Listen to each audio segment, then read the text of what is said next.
Assalamualaikum warahmatullahi wabarakatuh.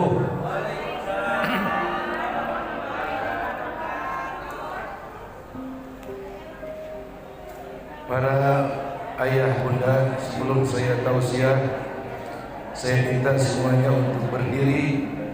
Kita membaca salawat kepada Nabi Muhammad SAW. Semoga kelak nanti di yaumil mahsyar kita memperoleh syafaatul uzma. Allahumma shalli wa sallim wa barik alaihi. Yuk, semuanya berdiri.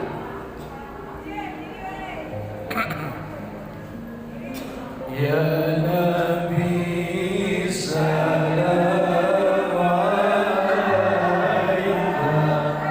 Ya Rasul salam alaika, Ya Habib salam alaika,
حسين مرحبا مرحبا كن شفيعنا يا حبيبنا يوم حشر واجتماعنا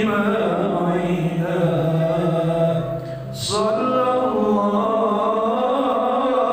على محمد صلى الله عليه وسلم صلى الله على محمد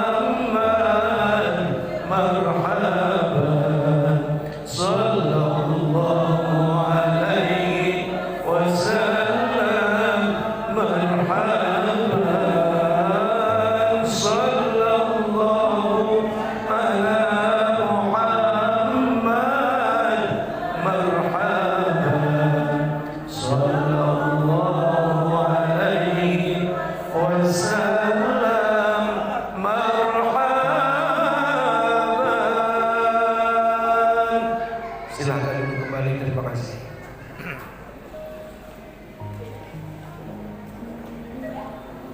Subhanal munaffisi an kulli madyun Subhanal mufarriji an kulli mahzun Subhana man ja'ala khazainuhu bainal kafi wan nun Subhanahu idza qada amran fa innama yaqulu lahu kun fayakun.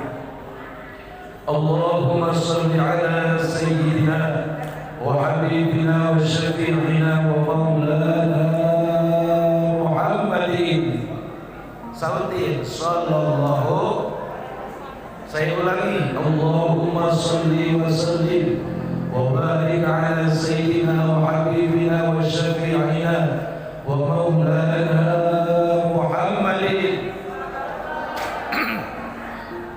ad-durril azhar wal yaqutil ahmar wan nuril azhar wa sirrillahil akbar wa ala alihi wa ashabihi wa azwajihi wa dhurriyyatihi wa ahli baitihil kiram min yawmina hadha ila yaumil mahsyar.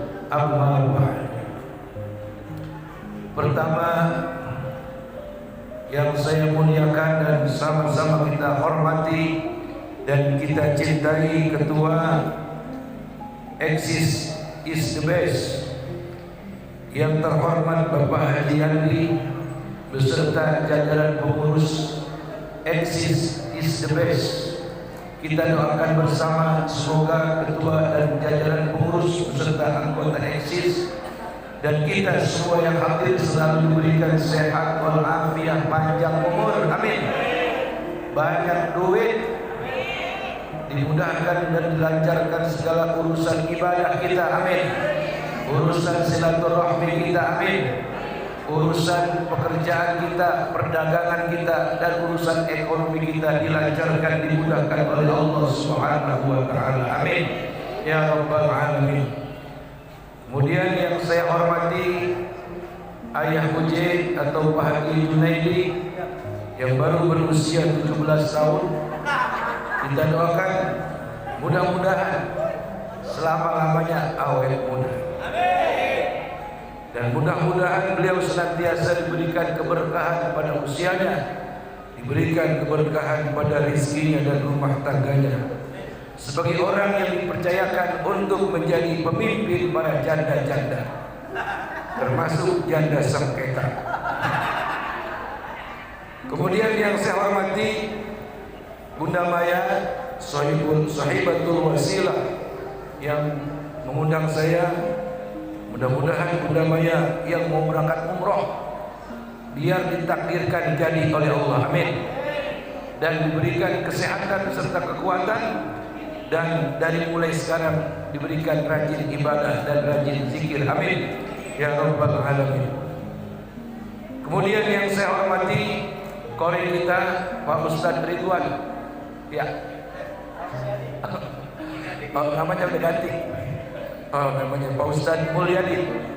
Mudah-mudahan ilmunya manfaat, undangannya banyak. Wabil khusus kepada anak-anakku para yatim, mudah-mudahan kalian hari ini disantuni 5, 10, 25 tahun yang akan datang. Kalian para anak-anak yatim tumbuh menjadi dewasa, memiliki pekerjaan yang menghasilkan banyak rezeki sehingga ente jadi orang kaya. Amin.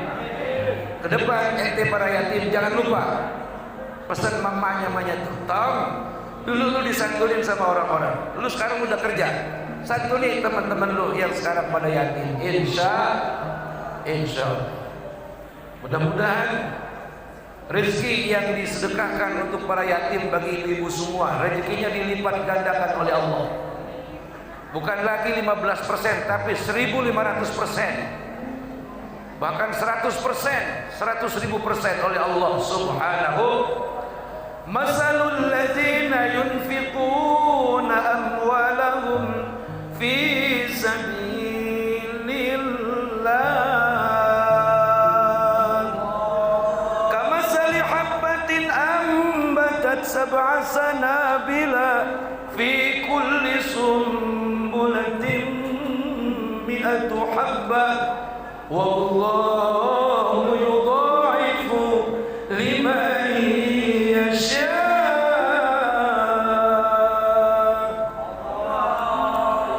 Nah, para bunda, para ayah, kalau kita punya milik rezeki, kita sumbangkan buat yatim, itu lebih besar nilainya daripada ikut investasi garis miring bodong. Ya kan, hanya investasi bodong yang memberikan bunga yang gak kira-kira besar. Betul-betul. Bank cuma berani 15% paling gede, dia berani 100%. Kan gila itu, gila gak? Buat orang-orang yang pikirannya bakhil, korek, medit, bin, gegitok, legok, bin, pantat ketilang, bin, guntur gasiran. Nah ini nih, gue demen nih. Awal-awalnya dikasih keuntungan besar, ujung-ujungnya duitnya nyasar. Betul apa betul? Siapa yang gak ketarik kalau 1.500.000 per bulan? Gila gak? Ternyata itu penipu. Dan masih banyak orang Indonesia yang pada goblok. Betul apa betul?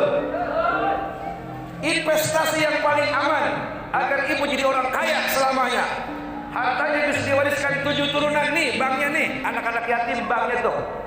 Investasikan duit Anda di anak-anak yatim. Insya dalilnya jelas. Siapa orang yang berinfak di jalan Allah 1 juta, Allah jadikan 7 juta. Hebat gak tuh? Dari 7 juta Allah lipat gandakan lagi menjadi 700 juta. Percaya? Kagak. Sama yang begini maka percaya lokan. Tapi kalau yang investasi bodong mah percaya banget dah. Awal-awalnya dikasih manis, ujungnya pahit, lampak betul. Pahit-pahit bampak, udah pahit segala pahit. Udah duit kita habis, ya kan? Berharap keuntungan besar, bukannya untung tapi buntung. Coba nih, anak-anak yatim kita sumbang, 1 orang 1 juta. Berapa miliar duit yang dikasih oleh Allah ke depan oleh kita semua. Amin. Ya Rabbal. Kalau saya tanya ibu pengen sehat, sembuh daripada penyakit, rezeki pengen banyak, rumah tangga pengen utuh sampai kakek nenek, anak-anak kita yang berumah tangga akur pada suaminya, pada anak-anak kita, rumah tangga anak-anak kita sakinah mawaddah warahmah, ajarin anak-anak kita. Gini mereka, neng, hai Tom, di mana anak yatim perlu samperin, perlu bagi duit, insyaallah bakal berkah. Amin. Ya Rabbal alamin. Sudah Allah lipatkan duit kita yang kita sedekahin, masih ada lagi bonus dari Allah. Wallahu yudha'ifu liman yasha. Nih bonusnya. Udah dikasih bunga yang gak kira-kira, investasi kepada yatim dan orang-orang miskin, ditambah lagi Allah akan berikan balasan yang lebih hebat luar biasa kepada orang yang Allah kehendaki. Apa itu? Di dunia hidup mulia, rezekinya enggak bakal berkurang, mati husnul khatimah, di alam kubur dapat nikmat kubur, di akhirat surga udah nungguin. Alhamdulillah. siapa yang gak pengen kayak gitu? Pengen apa kagak? Pengen apa kagak? Mulai hari ini bukan hanya sekedar seremonial bagi duit sama anak yatim. Di rumah kita kalau ada yatim yang dekat rumah kita, samperin bagi duit. Insya duit yang bapak-bapak ibu-ibu sedekahin sama duit yang bapak-bapak ibu-ibu kagak sedekahin itu ngomongnya beda. Duit yang kita sedekahin sama anak yatim sama janda-janda, termasuk janda sengketa. Itu janda sengketa bagi duit tuh, kasihan. Sebab tuh janda sengketa yang lancok kagak berani, yang lancok kagak berani, lakinya asal balik digebris sama dia. Lah kan kagak dibagi duit tuh janda sengketa, betul betul. Makanya sebagai ketua perjantan tuh kudu apa namanya ya, kudu jeli mata. Jadi jangan hanya janda yang lakinya mati atau yang sudah bercerai, termasuk janda sengketa juga dibagi duit, kasihan tuh dia.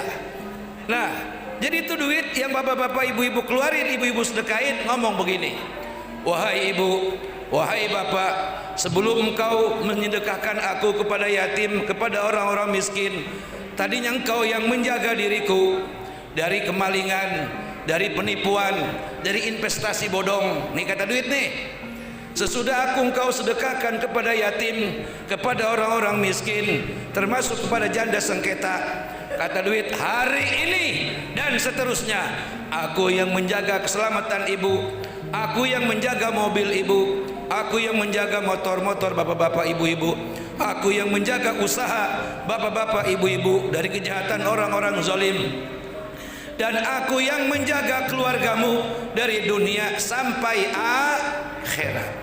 Ini manfaatnya nih. Allah Subhanahu wa taala lebih mencintai seorang hamba yang ibadahnya biasa-biasa tapi tangannya murah tangan alias rajin sedekah, ketimbang orang yang jidatnya sampai pada hitam, tahajud berpuluh-puluh rakaat, zikir pantat sampai pada tepos misalnya. Ya kan, ibadah mantap tapi pelitnya kagak hilang-hilang. Orang yang rajin ibadah bakhil, koret bin medit, dibandingkan orang yang ibadahnya biasa-biasa. Maaf, bergajulah tuh orang misalnya, tapi sedekahnya rajin. Enggak kabaran ada anak yatim pengen bagi duit aja bawaannya. Allah lebih mencintai orang yang dikatakan bergajulan tapi rajin sedekah ketimbang orang yang rajin ibadah tapi pelitnya kegegitok sampai pada legok. Inilah maha murah dan maha rahimnya Allah Subhanahu. Makanya Allah dalam satu hadis kursi di mana Nabi Shallallahu Alaihi Wasallam sampaikan firman-Nya, kemudian Nabi bersabda, apa kata Nabi? Irhamu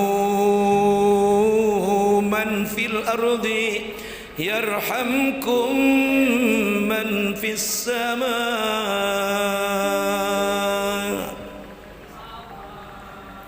Irhamu man fil ardi yarhamkum man fis sama.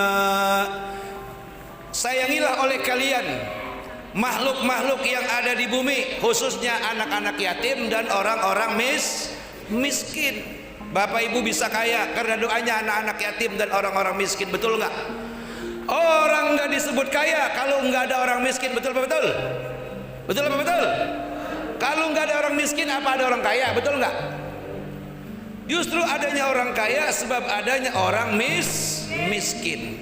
Duit bapak-bapak ibu-ibu yang dihasilkan dari usaha jerih payah, banting tulang peres keringat, itu jangan dianggap punya kita semua. Tadi kata Haji Andi luar biasa sambutannya.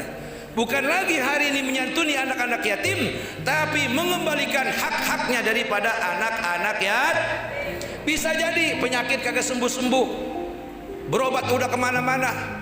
Ingat, berarti ada hak anak yatim yang kita makan, yang harus dikeluarin, kita gegares, timbulnya penyakit. Lah bener, cobain aja dah.